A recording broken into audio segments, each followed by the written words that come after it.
हर एक को लगता है अरे यार ऐसे ही चल रहा है, चलने दो, चलता है, क्या है। हम सभी ने ये भी देखा है कि पहले कहीं सड़क बनती है, सड़क बिल्कुल तैयार हो जाती है, और फिर कोई पानी वाला डिपार्टमेंट आएगा, वो पानी की पाइप के लिए उसकी खुदाई कर देता है, फिर पानी वाले पहुंच जाते हैं। रोड बनाने वाले डिवाइडर बना देते हैं, और फिर ट्रैफिक पुलिस कहती है कि इससे तो जाम लगा रहेगा।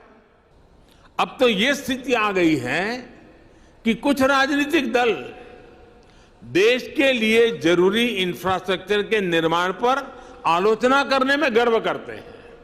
भारत में प्रोडक्शन कॉस्ट बढ़ती रही है, हमारे एक्सपोर्ट की कॉस्ट बढ़ती रही है, हमारा लॉजिस्टिक कॉस्ट बहुत ज्यादा रहा है।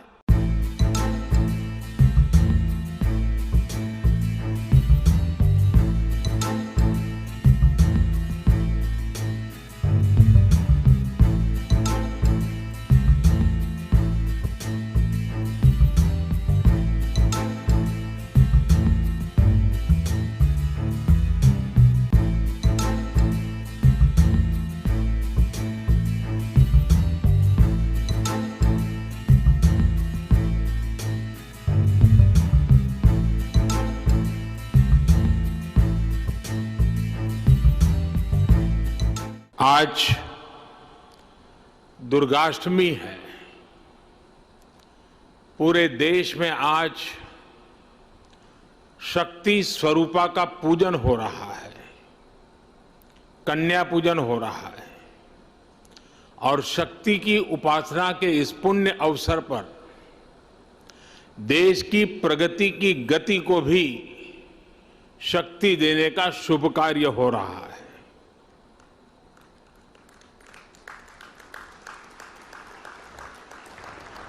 ये समय भारत की आजादी के 75 वर्ष का है, आजादी के अमृत काल का है। आत्मनिर्भर भारत के संकल्प के साथ हम अगले 25 वर्षों के भारत की बुनियाद रच रहे हैं। पीएम गति शक्ति नेशनल मास्टर प्लान भारत के इसी आत्मबल को, आत्मविश्वास को, आत्मनिर्भरता के संकल्प तक ले जाने वाला है। ये नेशनल मास्टर प्लान 21वीं सदी के भारत को गति शक्ति देगा।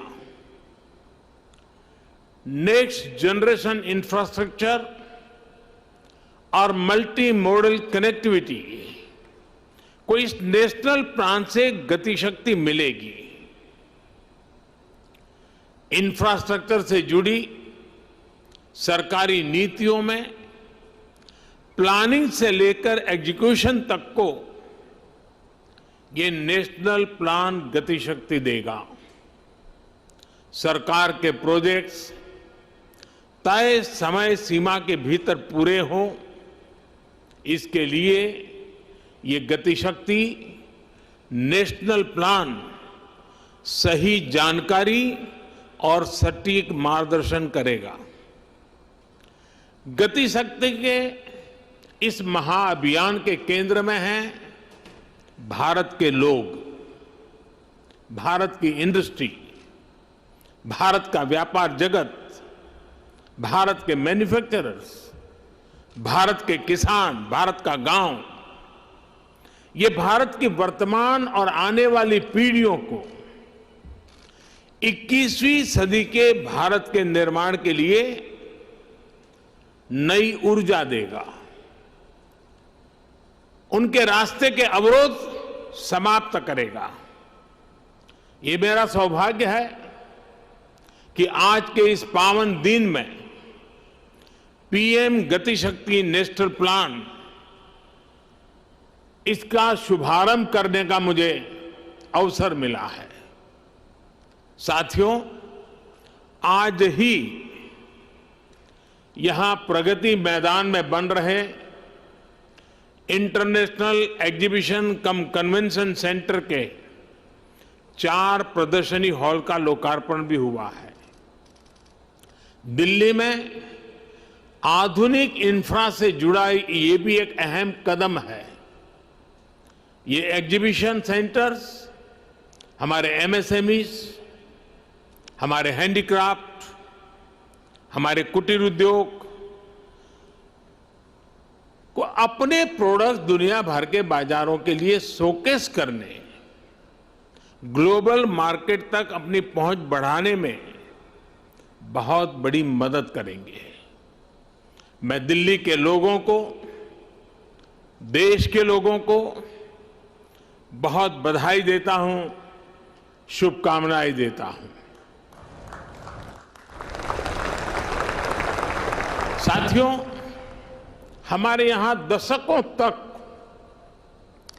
सरकारी व्यवस्थाओं ने जिस तरह काम किया है, उस वजह से सरकारी शब्द आते ही लोगों के मन में आता था खराब क्वालिटी, काम में बरसों की देरी, बेवजह रुकावटें, जनता के पैसे का अपमान। मैं अपमान इसलिए कह रहा हूं क्योंकि जो टैक्स के रूप में देश की जनता सरकार को देती है, उस पैसे का इस्तेमाल करते समय सरकारों में ये भावना ही नहीं होती थी कि एक भी पैसा बर्बाद नहीं होना चाहिए। हर एक को लगता है अरे यार ऐसे ही चल रहा है, चलने दो, चलता है, क्या है। देशवासी भी अभ्यस्त हो गए थे कि देश ऐसे ही चलेगा। वो परेशान होते थे, दूसरे देशों की प्रगति देख उदास होते थे और इस भावना से भर गए थे कि कुछ बदल नहीं सकता। जैसा अभी हम वीडियो में भी देख रहे थे, हर जगह नजर आता था work in progress, work in progress. लेकिन वो काम कभी पूरा होगा भी या नहीं, समय पर पूरा होगा या नहीं, ये लेकर कोई विश्वास जनता के मन में नहीं था। वर्क इन प्रोग्रेस का बोर्ड एक तरह से अविश्वास का प्रतीक बन गया था। ऐसी स्थिति में देश प्रगति कैसे करता? प्रगति भी तभी मानी जाएगी जब उसमें गति हो, गति के लिए एक अधीरता हो, गति के लिए एक सामूहिक प्रयास हो। आज 21वीं सदी का भारत सरकारी व्यवस्थाओं की उस पुरानी सोच को पीछे छोड़कर आगे बढ़ रहा है।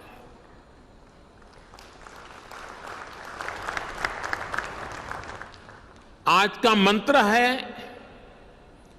Will for progress, work for progress, wealth for progress, plan for progress, preference for progress. हमने न सिर्फ परियोजनाओं को तय समय सीमा में पूरा करने का वर्क कल्चर विकसित किया, बल्कि आज समय से पहले प्रोजेक्ट पूरे करने का प्रयास हो रहा है। अगर आज भारत आधुनिक इंफ्रास्ट्रक्चर के निर्माण के लिए ज्यादा से ज्यादा इन्वेस्टमेंट करने के लिए प्रतिबद्ध है, तो वही आज का भारत हर वो कदम भी उठा रहा है जिससे प्रोजेक्ट्स में देरी ना हो, रुकावटें ना आए, कम समय पर पूरा हो। साथियों, देश का सामान्य मानवी एक छोटा सा भी घर बनाता है तो उसके लिए बाकायदा प्लानिंग करता है। कोई बड़ी यूनिवर्सिटी बनती है, कोई कॉलेज बनाता है, तो भी पूरी प्लानिंग के साथ बनाया जाता है। समय समय पर उसके विस्तार की गुंजाइश को भी पहले से ही सोच लिया जाता है। और ये इसमें हर किसी का अनुभव है, हर एक का ये अनुभव से आप गुजरे हैं। लेकिन दुर्भाग्य से हम भारत में इंफ्रास्ट्रक्चर से जुड़े प्रोजेक्ट्स में कॉम्प्रिहेंसिव प्लानिंग से जुड़ी अनेक कमियां रोजमर्रा अनुभव करते हैं। थोड़ा बहुत जहां हुआ भी है तो हमने देखा है कि रेलवे अपनी प्लानिंग कर रही है, रोड ट्रांसपोर्ट डिपार्टमेंट अपनी प्लानिंग कर रहा है, टेलीकॉम डिपार्टमेंट की अपनी प्लानिंग होती है, गैस नेटवर्क का काम अलग प्लानिंग से हो रहा है। ऐसे ही तमाम डिपार्टमेंट अलग अलग प्लान करते हैं। हम सभी ने ये भी देखा है कि पहले कहीं सड़क बनती है, सड़क बिल्कुल तैयार हो जाती है, और फिर कोई पानी वाला डिपार्टमेंट आएगा, वो पानी की पाइप के लिए उसकी खुदाई कर देता है, फिर पानी वाले पहुंच जाते हैं। इसी तरह काम होता रहता है। ये भी होता है कि रोड बनाने वाले डिवाइडर बना देते हैं और फिर ट्रैफिक पुलिस कहती है कि इससे तो जाम लगा रहेगा, डिवाइडर हटाओ। कहीं चौराहे पर सर्किल बना दिया जाता है तो ट्रैफिक सुचारू रूप से चलने में बजाय वहां अव्यवस्था होने लगती है। और हमने देश भर में ऐसा होते हुए देखा है। इन परिस्थितियों के बीच जब सारे प्रोजेक्ट्स को सिंक्रोनाइज करने की जरूरत पड़ती है तो इसके लिए बहुत ज्यादा एफर्ट्स करना पड़ता है। बिगड़ी हुई बात को ठीक करने में बहुत मेहनत लगती है। साथियों, ये जितनी भी दिक्कतें हैं उसका मूल कारण ये है कि मैक्रो प्लानिंग और माइक्रो इम्प्लीमेंटेशन जमीन आसमान का अंतर होता है। अलग अलग विभागों को पता ही नहीं होता कि कौन सा विभाग कौन सा प्रोजेक्ट कहां शुरू करने की तैयारी कर रहा है। राज्यों के पास भी इस तरह की जानकारी एडवांस में नहीं होती। इस तरह के साइलोस के कारण निर्णय प्रक्रिया भी प्रभावित होती है और बजट की भी बर्बादी होती है। सबसे बड़ा नुकसान यह होता है कि शक्ति जुड़ने के बजाय, शक्ति मल्टीप्लाई होने के बजाय शक्ति विभाजित हो जाती है। जो हमारे प्राइवेट प्लेयर्स हैं उन्हें भी ये ठीक ठीक पता नहीं होता कि भविष्य में यहां से सड़क गुजरने वाली है या यहां से कैनाल बनने वाली है या यहां कोई पावर स्टेशन लगने वाला है। इस वजह से वो भी किसी क्षेत्र को लेकर, किसी सेक्टर को लेकर बेहतर प्लान नहीं कर पाते हैं। इन सारी दिक्कतों का हल पीएम गति शक्ति नेशनल प्लान इससे ही निकलेगा। जब हम मास्टर प्लान को आधार बनाकर चलेंगे तो हमारे रिसोर्सेज का भी ऑप्टिमम यूटिलाइजेशन होगा। साथियों, हमारे देश में इंफ्रास्ट्रक्चर का विषय ज्यादातर राजनीतिक दलों की प्राथमिकता से दूर रहा है। यह उनके घोषणा पत्र में भी नजर नहीं आता है। अब तो यह स्थिति आ गई है कि कुछ राजनीतिक दल देश के लिए जरूरी इंफ्रास्ट्रक्चर के निर्माण पर आलोचना करने में गर्व करते हैं, जबकि दुनिया में ये स्वीकृत बात है कि सस्टेनेबल डेवलपमेंट के लिए क्वालिटी इंफ्रास्ट्रक्चर का निर्माण एक ऐसा रास्ता है जो अनेक आर्थिक गतिविधियों को जन्म देता है, बहुत बड़े पैमाने पर रोजगार का निर्माण करता है। जैसे स्किल्ड मैन पावर के बिना हम किसी क्षेत्र में आवश्यक परिणाम नहीं प्राप्त कर सकते, वैसे ही बेहतर आधुनिक इंफ्रास्ट्रक्चर के बिना हम चौतरफा विकास नहीं कर सकते। साथियों, राजनीतिक इच्छा शक्ति की कमी के साथ ही देश के इंफ्रास्ट्रक्चर डेवलपमेंट को सबसे ज्यादा नुकसान पहुंचाया सरकारी विभागों के बीच आपसी तालमेल की कमी ने, आपसी खींचतान ने। राज्यों में भी हमने राज्य सरकारों और स्थानीय निकायों के बीच इस विषय पर तनाव होते देखा है। इस वजह से जो प्रोजेक्ट देश की इकोनॉमिक ग्रोथ को बढ़ाने में मददगार होने चाहिए थे, वही प्रोजेक्ट देश के विकास के सामने एक दीवार बन जाते हैं। समय के साथ बरसों से लटके हुए प्रोजेक्ट अपनी प्रासंगिकता, अपनी जरूरत भी खो देते हैं। मैं जब 2014 में यहां दिल्ली एक नई जिम्मेवारी के साथ आया, तो भी ऐसे सैकड़ों प्रोजेक्ट थे जो दशकों से लटके हुए थे। लाखों करोड़ रुपए के ऐसे सैकड़ों प्रोजेक्ट्स की मैंने खुद समीक्षा की। सरकार के सारे विभागों, सारे मंत्रालयों को एक प्लेटफॉर्म पर लाकर खड़ा कर दिया, सारी रुकावटों को दूर करने का प्रयास किया।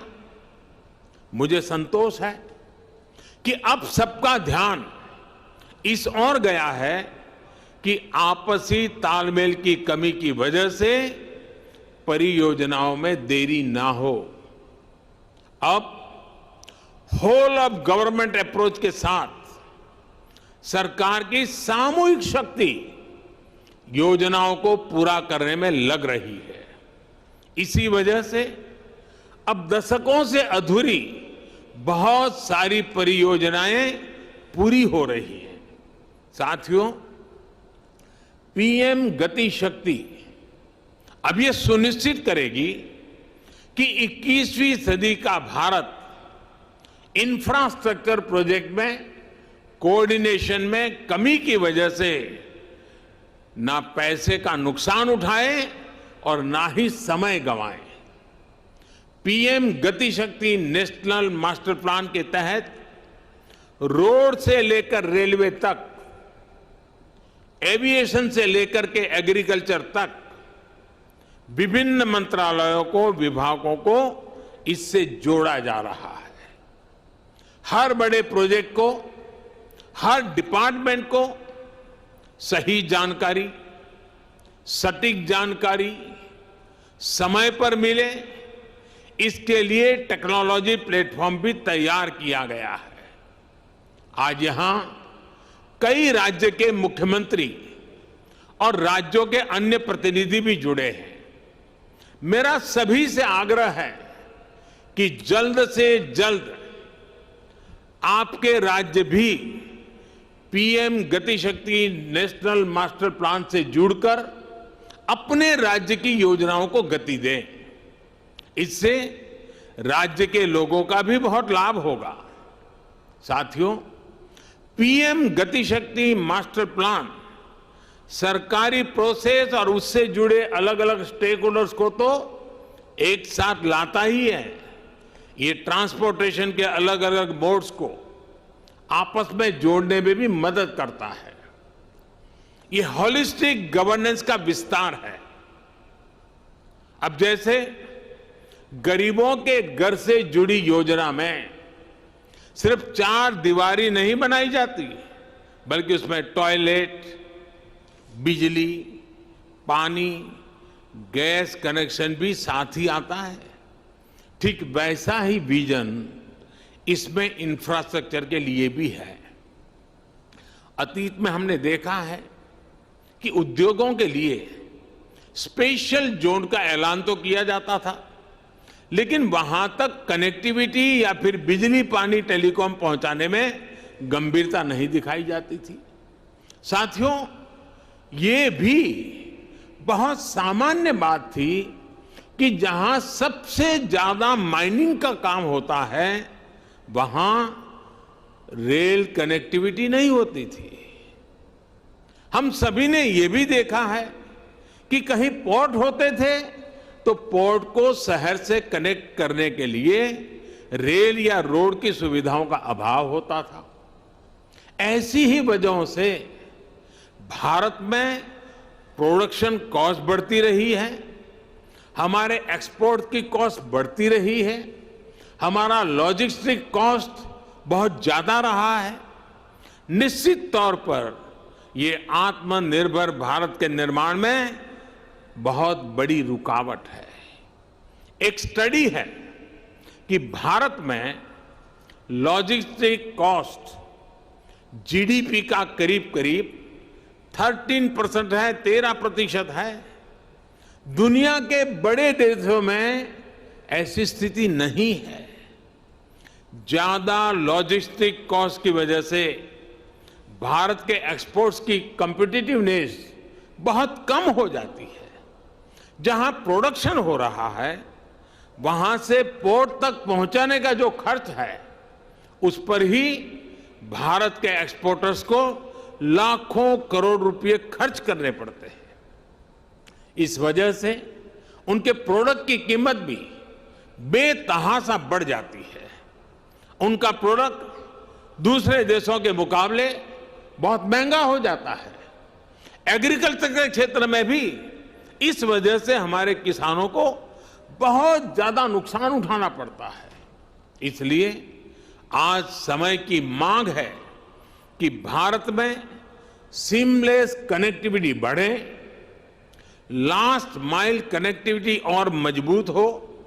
इसलिए ये पीएम गति शक्ति नेशनल मास्टर प्लान बहुत बड़ा और बहुत ही महत्वपूर्ण कदम है। इस दिशा में आगे जाने बढ़ने पर हर प्रकार का इंफ्रास्ट्रक्चर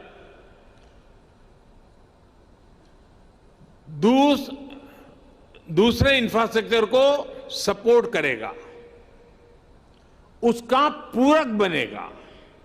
और मैं समझता हूं हर कारण, हर स्टेक होल्डर को भी ज्यादा उत्साह से इससे जुड़ने की प्रेरणा मिलेगी।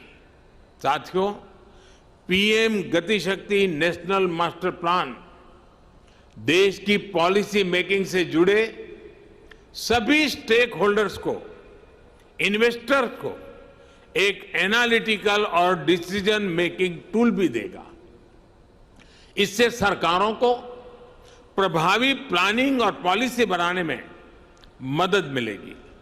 सरकार का अनावश्यक खर्च बचेगा और उद्यमियों को भी किसी प्रोजेक्ट से जुड़ी जानकारी मिलती रहेगी। इससे राज्य सरकारों को भी अपनी प्राथमिकताएं तय करने में मदद मिलेगी। जब ऐसा डेटाबेस मैकेनिज्म देश में होगा तो हर राज्य सरकार निवेशकों के लिए टाइम बाउंड कमिटमेंट दे पाएगी। इससे इन्वेस्टमेंट डेस्टिनेशन के रूप में भारत की बढ़ती साख को नई बुलंदी मिलेगी, नया आयाम मिलेगा। इससे देशवासियों को कम कीमत में बेहतरीन क्वालिटी मिलेगी, युवाओं को रोजगार के लिए नए अवसर मिलेंगे। साथियों, देश के विकास के लिए ये बहुत जरूरी है कि सरकार के इंफ्रास्ट्रक्चर से जुड़े सभी विभाग एक दूसरे के साथ बैठें, एक दूसरे की कलेक्टिव पावर का इस्तेमाल करें। बीते वर्षों में इसी अप्रोच ने भारत को अभूतपूर्व गति भी दी है। पिछले 70 वर्षों की तुलना में आज भारत पहले से कहीं ज्यादा स्पीड और स्केल पर काम कर रहा है। साथियों, भारत में पहली इंटरस्टेट नेचुरल गैस पाइपलाइन 1987 में 1987 में कमीशन हुई थी।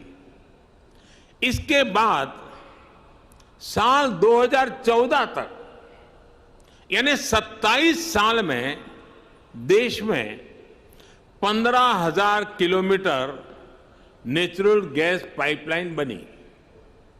आज देश भर में 16,000 किलोमीटर से ज्यादा नई गैस पाइपलाइन पर काम चल रहा है। ये काम अगले 5-6 वर्षों में पूरे होने का लक्ष्य है। यानी जितना काम 27 वर्षों में हुआ, हम उससे ज्यादा काम उसके आधे समय में करने का लक्ष्य लेकर चल रहे हैं। काम करने की यही रफ्तार आज भारत की पहचान बन रही है। 2014 के पहले के 5 सालों में सिर्फ 1900 किलोमीटर 1900 किलोमीटर रेल लाइनों का दोहरीकरण होता था। बीते 7 वर्षों में हमने 9,000 किलोमीटर से ज्यादा रेल लाइनों की डबलिंग की है। कहां 1900 और कहां 7,000। 2014 से पहले के 5 सालों में सिर्फ 3,000 किलोमीटर रेलवे का बिजलीकरण हुआ था। बीते 7 वर्षों में हमने 24,000 किलोमीटर से भी अधिक रेलवे ट्रैक का बिजलीकरण किया। कहां 3,000, कहां 24,000। 2014 के पहले लगभग 250 किलोमीटर ट्रैक पर ही मेट्रो चल रही थी। आज 700 किलोमीटर तक मेट्रो का विस्तार हो चुका है और 1,000 किलोमीटर नए मेट्रो रूट पर काम चल रहा है। 2014 के पहले 5 सालों में सिर्फ 60 पंचायतों को ही 60 पंचायतों को ही ऑप्टिकल फाइबर से जोड़ा जा सका था।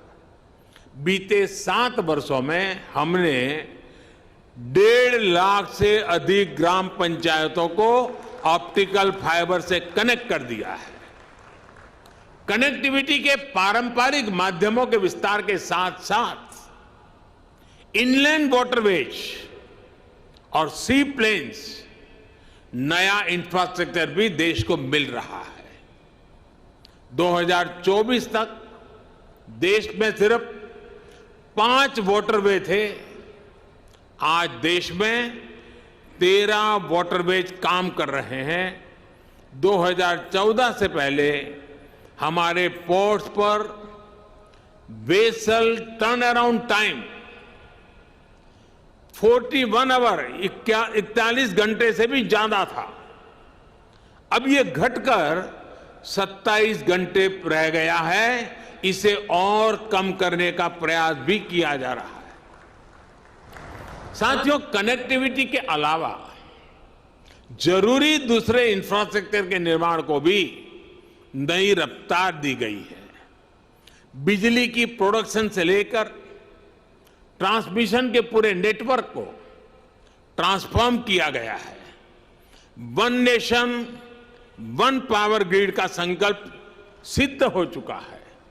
2014 तक देश में जहां 3 lakh circuit kilometre power transmission lines थी, वहीं आज ये बढ़कर 4.25 लाख सर्किट किलोमीटर से भी ज्यादा हो चुकी है। न्यू एंड रिन्यूएबल एनर्जी के मामले में जहां बहुत ही मार्जिनल प्लेयर थे, वहीं आज हम दुनिया के टॉप 5 देशों में पहुंच चुके हैं। 2014 के इंस्टॉल कैपेसिटी से करीब करीब 3 गुना कैपेसिटी यानी 100 गीगावाट से ज्यादा भारत हासिल कर चुका है। साथियों, आज देश में एविएशन का आधुनिक इकोसिस्टम विकसित करने पर तेजी से काम हो रहा है। एयर कनेक्टिविटी बढ़ाने के लिए देश में नए एयरपोर्ट्स के निर्माण के साथ ही हमने एयर स्पेस को भी और ज्यादा खोल दिया है। बीते 1-2 वर्षों में ही 100 से ज्यादा एयर रूट्स की समीक्षा करने उनकी दूरी घटाई गई है। जिन क्षेत्रों के ऊपर से पैसेंजर फ्लाइट्स के उड़ने पर पाबंदी थी उसे भी हटाया गया है। इस एक फैसले से बहुत से शहरों के बीच एयर टाइम कम हुआ है, उड़ान का समय कम हुआ है। एविएशन सेक्टर को मजबूती देने के लिए नई एमआरओ पॉलिसी बनाना है। जिस जीएसटी काम पूरा करना हो, पायलट्स की ट्रेनिंग की बात हो, इन सभी पर काम किया गया है। साथियों, ऐसे ही प्रयासों से देश को विश्वास हुआ है कि हम तेज गति से काम कर सकते हैं, बड़े लक्ष्य, बड़े सपने भी पूरे हो सकते हैं। अब देश की अपेक्षा और आकांक्षा दोनों बढ़ गई है। इसलिए आने वाले 3-4 वर्षों के लिए हमारे संकल्प भी बहुत बड़े हो गए हैं। अब देश का लक्ष्य है लॉजिस्टिक्स कॉस्ट को कम से कम करना, रेलवे की कार्गो क्षमता बढ़ाना, पोर्ट कार्गो कैपेसिटी बढ़ाना, टर्न अराउंड टाइम को कम करना। आने वाले 4-5 साल में देश में कुल मिलाकर 200 से ज्यादा एयरपोर्ट, हेलीपैड और वाटर एरोड्रम बनकर तैयार होने जा रहे हैं। अभी जो 19,000 किलोमीटर के करीब का हमारा गैस पाइपलाइन नेटवर्क है, उसे भी बढ़ाकर लगभग 2 गुना किया जाएगा। साथियों, देश के किसानों और मछुआरों की आय बढ़ाने के लिए प्रोसेसिंग से जुड़े इंफ्रास्ट्रक्चर को भी तेजी से विस्तार दिया जा रहा है। 2014 में देश में सिर्फ 2 मेगा फूड पार्क थे। आज देश में 19 मेगा फूड पार्क काम कर रहे हैं। अब इनकी संख्या 40 से अधिक तक पहुंचने का लक्ष्य है। बीते 7 सालों में फिशिंग क्लस्टर्स, फिशिंग हार्बर और लैंडिंग सेंटर्स की संख्या 40 से बढ़कर 100 से अधिक तक पहुंच चुकी है। इसमें 2 गुना से ज्यादा की वृद्धि करने का लक्ष्य लेकर हम चल रहे हैं। साथियों, डिफेंस सेक्टर में भी पहली बार व्यापक प्रयास हो रहा है। अभी तमिलनाडु और यूपी में 2 डिफेंस कॉरिडोर पर काम चल रहा है। इलेक्ट्रॉनिक्स और आईटी मैन्युफैक्चरिंग में आज हम तेजी से अग्रणी देशों में शामिल हो रहे हैं। एक समय हमारे यहां 5 मैन्युफैक्चरिंग क्लस्टर थे। आज 15 मैन्युफैक्चरिंग क्लस्टर हम तैयार कर चुके हैं और इसे भी 2 गुना तक वृद्धि का टारगेट है। बीते सालों में 4 इंडस्ट्रियल कॉरिडोर शुरू हो चुके हैं और अब ऐसे कॉरिडोर्स की संख्या को 1 दर्जन तक बढ़ाया जा रहा है। साथियों, आज सरकार जिस अप्रोच के साथ काम कर रही है, उसका एक उदाहरण प्लग एंड प्ले इंफ्रास्ट्रक्चर का निर्माण भी है। अब देश की इंडस्ट्री को ऐसी सुविधाएं देने का प्रयास है जो प्लग एंड प्ले इंफ्रास्ट्रक्चर से युक्त हो। यानी देश और दुनिया के निवेशकों को सिर्फ अपना सिस्टम लगाना है और काम शुरू करना है। जैसे ग्रेटर नोएडा के दादरी में ऐसी ही इंटीग्रेटेड इंडस्ट्रियल टाउनशिप तैयार हो रही है। इसको पूर्वी और पश्चिमी भारत के पोर्ट्स से डेडिकेटेड फ्रेट कॉरिडोर से जोड़ा जा रहा है। इसके लिए यहां मल्टी मॉडल लॉजिस्टिक्स हब बनाया जाएगा। इसी के बगल में मल्टी मॉडल ट्रांसपोर्ट हब बनेगा, जिसमें state of the art railway terminus होगा, जिसको इंटर और इंट्रास्टेट बस टर्मिनस मिलेगा, मास रैपिड ट्रांजिट सिस्टम और दूसरी सुविधाओं से सपोर्ट किया जाएगा। देश के अलग अलग हिस्सों में ऐसी ही सुविधाओं के निर्माण से भारत दुनिया की बिजनेस कैपिटल बनने का सपना साकार कर सकता है।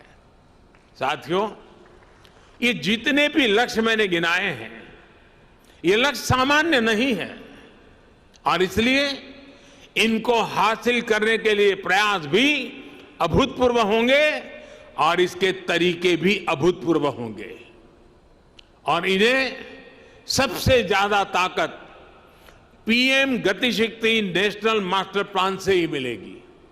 जिस प्रकार जेम ट्रिनिटी यानी जनधन आधार मोबाइल की शक्ति से देश में सरकारी सुविधाओं को तेजी से सही लाभार्थी तक पहुंचाने में हम सफल हुए हैं, पीएम गतिशक्ति इंफ्रास्ट्रक्चर के क्षेत्र में वैसा ही काम करने वाला है। ये पूरे देश के इंफ्रास्ट्रक्चर की प्लानिंग से लेकर एजुकेशन तक एक होलिस्टिक विजन लेकर आ रहा है। एक बार फिर मैं सभी राज्य सरकारों को इससे जुड़ने के लिए आमंत्रित करता हूं, आग्रह भी करता हूं। ये समय जुट जाने का है।